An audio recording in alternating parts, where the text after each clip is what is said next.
એક મિનિટ, જો લગ્નમાં લાખો રૂપિયા બચાવવા હોય તો આ વિડીયો જોઈ લેજો, કેમ કે તમને પણ ચિંતા થતી હશે ને કે યાર લગ્ન તો લઈ લીધા ને પણ પાર્ટી પ્લોટવાળા જ 2-3 લાખ રૂપિયા લઈ જશે અને બીજો ખર્ચો તો ઊભો જ છે. તો એ ટેન્શન હું દૂર કરી દઉં, કેમ કે આ ખર્ચા લગ્નની સિઝનમાં પ્રાઇવેટ પાર્ટી પ્લોટના 1.5-2 લાખના ભાડાથી પરેશાન થવાની જરૂર નથી, કેમ કે સૌથી સરળ અને સ્માર્ટ રસ્તો છે સરકારી હોલમાં મેરેજ કરો અને લાખો રૂપિયા બચાવો. જી હા, જે સુવિધા માટે તમે લાખો રૂપિયા ખર્ચી રહ્યા છો તે જ ક્વોલિટી સરકારી કોમ્યુનિટી હોલમાં માત્ર 2,000 થી 50,000 રૂપિયા સુધીમાં મળી શકે છે. ગુજરાત સરકારે રાજ્યની 8 મહાનગરપાલિકાઓ અને 159 નગરપાલિકાઓમાં 300થી વધુ કોમ્યુનિટી હોલ ઉપલબ્ધ કરાવ્યા છે. અને હા, એસી નોન એસી બંને હોલ અવેલેબલ છે. તો હવે બુકિંગ કઈ રીતે કરવું એ જોઈ લઈએ. તો નાના શહેરો કે નગરપાલિકા વિસ્તારમાં બુકિંગ કરવું હોય તો પ્રક્રિયા ખૂબ જ ઇઝી છે.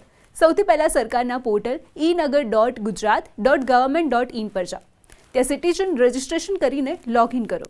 હોલ રિઝર્વેશન ઓપ્શન પસંદ કરો અને તમારું શહેર અને હોલ સિલેક્ટ કરીને ઓનલાઈન પેમેન્ટ કરો.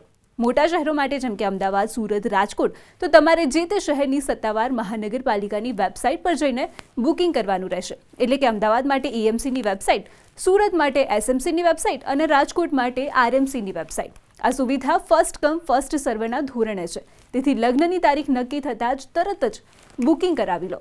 ઓનલાઈન ફાવટ ન હોય તો નજીકના સિવિક સેન્ટર પર જઈને પણ બુકિંગ કરાવી શકાય છે. તો આ સ્માર્ટ ટ્રીક અપનાવો અને તમારા લગ્નના વેન્યુ પાછળ થતો મોટો ખર્ચો બચાવીને તમારા શુભ પ્રસંગને વધુ યાદગાર બનાવો.